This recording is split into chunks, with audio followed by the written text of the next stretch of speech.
Assalamualaikum warahmatullahi wabarakatuh. Ketemu lagi dengan saya Rahman Karim di channel YouTube Ngeluyur Dok. Oke sobat ngeluyur, kali ini saya akan membahas tentang panen padi di daerah Kalibaru, tepatnya di Kabupaten Banyuwangi.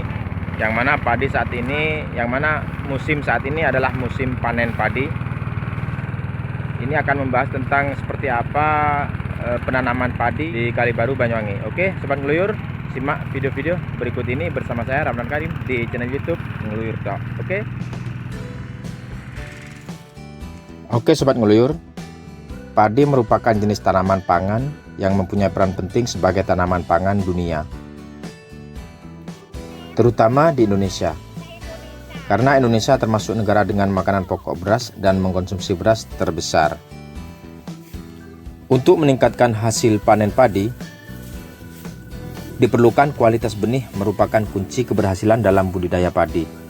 Karena benih yang berkualitas mampu beradaptasi, memiliki pertumbuhan yang cepat serta seragam, tumbuh lebih cepat dan tinggi nilai produktivitasnya.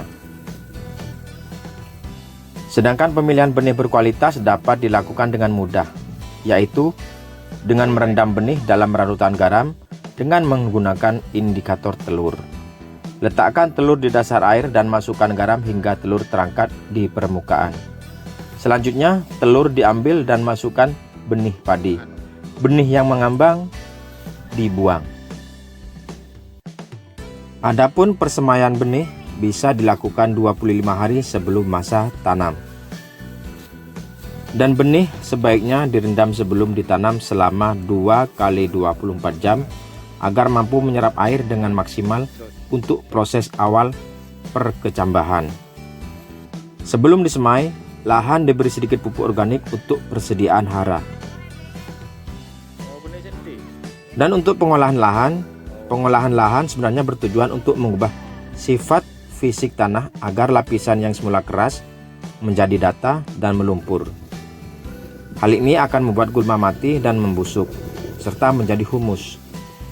Aerasi tanah menjadi baik, lapisan bawah tanah menjadi jenuh air yang dapat menghemat air.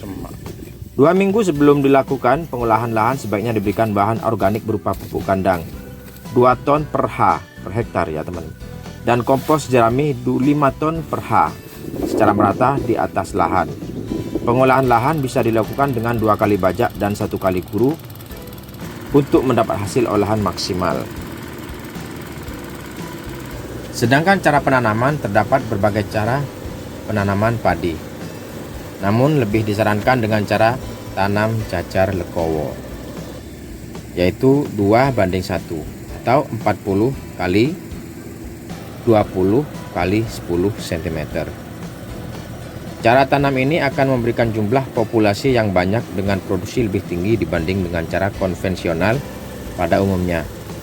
Selain itu, kelebihan cara tanam ini adalah memudahkan perawatan, mudah mengatur keluar masuk air karena ada ruang kosong, menekan serangan hama dan penyakit karena cenderung lebih terang, serta menghemat biaya pemupukan. Adapun tahap pemeliharaan yaitu terdiri dari penyiangan, pengairan, pemupukan, dan pengendalian hama. Penyiangan adalah dengan mengendalikan gulma yang tumbuh untuk mengurangi tingkat kompetensi dengan padi.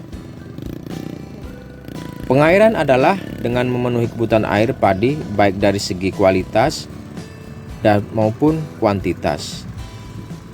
Apabila kekurangan bisa dilakukan irigasi dan jika berlebihan bisa membuat drainase. Sedangkan pemupukan adalah tahan pemeliharaan yang penting, yaitu pembiaran unsur hara baik makro maupun mikro untuk memenuhi kebutuhan hara tanaman. Pemupukan harus dilakukan dengan seimbang. Dan yang paling penting adalah disesuaikan dengan kebutuhan tanaman dan ketersediaan hara yang ada dalam tanah. Sedangkan pengendalian hama dan penyakit juga penting untuk mendapatkan hasil yang optimal. Pengendalian harus dilakukan secara alami dan berkelanjutan sesuai dengan hama dan penyakit yang dihadapi.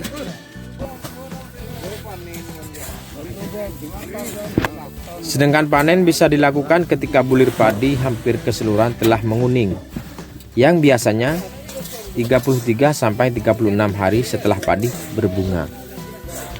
Cara panen dapat dilakukan secara manual menggunakan sabit dengan memotong pangkal batang atau dengan mesin rebet untuk menghemat waktu. Panen dilakukan serentak dalam satu lahan untuk mengurangi resiko diserang hama.